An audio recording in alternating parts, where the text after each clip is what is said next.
It's straight up truth. Take it how you want it.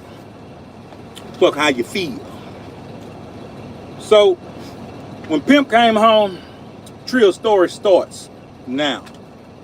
When Pimp came home, he was grinding like a motherfucker. And he had obligations because of the major album he was about to put out on the major label. There's a thing called promo tour. So when a major label puts you out, they do business with radio stations in key market cities. So what they do is they send their artists out on a promo tour. All the expenses are paid, but the performances that the artist is gonna do is unpaid. That's why you see artists that go do a major concert and then they sometime will go do a smaller walkthrough or an appearance. That's if they're on promo tour with a major label. Well, because they was on a promo tour with the major label,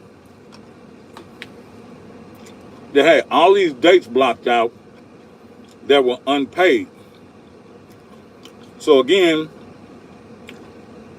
Mama West would have to work a little harder to say, hey, Pimp is gonna be in this city or that city. Do anybody want to buy verses, appearances, after parties, anything like that?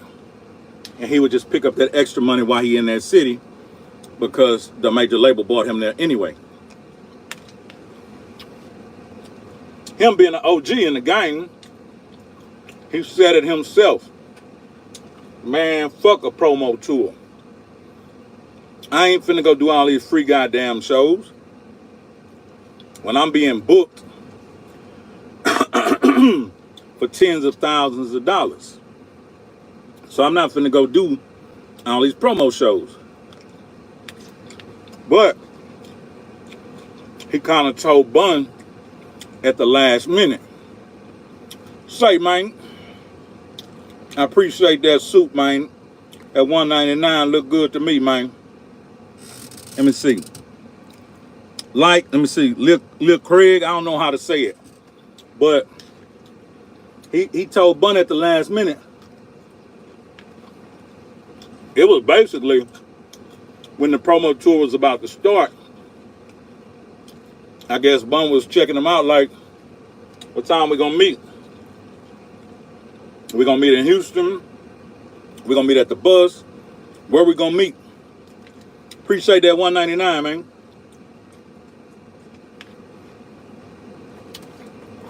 So, I guess Pimp finally told him, I'm not meeting you. I wasn't privileged to the conversation. Uh-oh. Let me see. Shout out to that fat boy. Let me see. Shout out to that fat boy Herbert. Oh, you must kind of know me. Appreciate that $1.99. You want to give me a $1.99 to insult me, you no good motherfucker? I'm more expensive than that. But right before I went to Pimp House,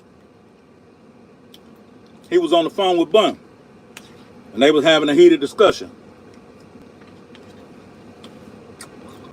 Shout out to Mr. Mine. Shout out to Mr. Mine. So right before I got there, he was on the phone with Bun. And when I got there, he was finishing up the call.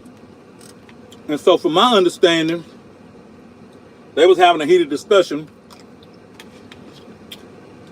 about the tour.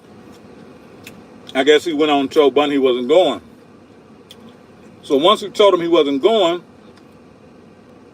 he said he knew how he was going to do a promotion that would have been bigger than him going to all those free cities performing. And so he explained to me that his spiel about Atlanta, some of it had a little truth to it, but he said he did that to cause controversy that would keep his name ringing everywhere, so it would replace the actual promo of him going to all those cities. So basically what he did way back then in 2007, he launched a verbal assault on Atlanta, kind of comparable to what a Charleston White would do today, and caused itself to go viral. We wasn't paying attention to the internet back then that much. It was more about radio stations, magazines, and word of mouth. Online was popping, but us being street niggas, not privileged and understanding how to work the internet back then, we didn't even understand what viral meant. We didn't know the equivalent of all this worthy conversation that's spreading, that it meant a viral moment. But Pimp, being so ahead of himself and ahead of the game as an innovator, he knew all he had to do was do an interview and say Atlanta wasn't the South, talk about some half-truths, and just put on, like, get into character and talk his shit. And that would suffice him going on the road doing a damn free promo tour. And that is the reason why he told me he did that at that time, talking about Atlanta.